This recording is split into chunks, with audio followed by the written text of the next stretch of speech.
ஜனநாயகத்தின் பரிதாப நிலை கண்டு கவலையிலே தலைமைச் செயலகத்திலே தலைகாட்டவில்லை நம்ம முதல்வர் விஜய் அவர்கள். 4 நாட்களாக தலைமைச் செயலகத்திற்கு தலைகாட்டாத நம்ம முதல்வர் விஜய்க்கு என்ன கவலையோ, ஜனநாயகம் மூர்த்திக்கு செல்லும் கவலையா? ஆனா மக்கள் கவலையை அவர் கவனத்திலே கொண்டு செல்ல வேண்டியது நம்முடைய கடமை.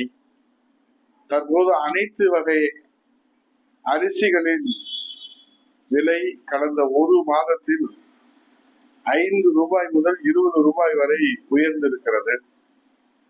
சராசரியாக 20% வரை விலை உயர்ந்திருக்கிறது.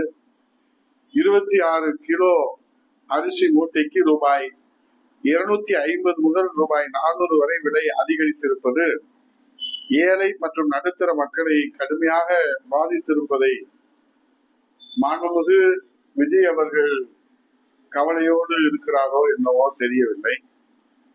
தமிழகத்திற்கு ஒரு ஆண்டுக்கு 91 லட்சம் டன் அரிசி தேவை.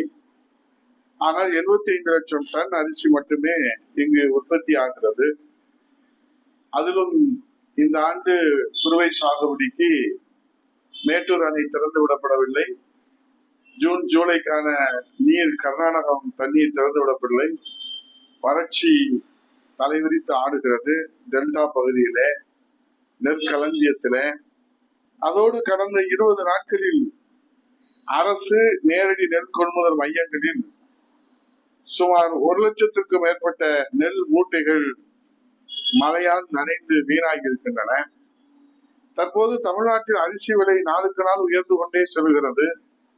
குறைந்தபட்சம் கஞ்சி காய்ச்சி குடிப்பதற்கு கூட அரிசி கிடைக்கவில்லை, விலை ஏறிக்கொண்டே போகிறது என கலங்கி போய் இருக்கிறார்கள் தமிழக மக்கள்.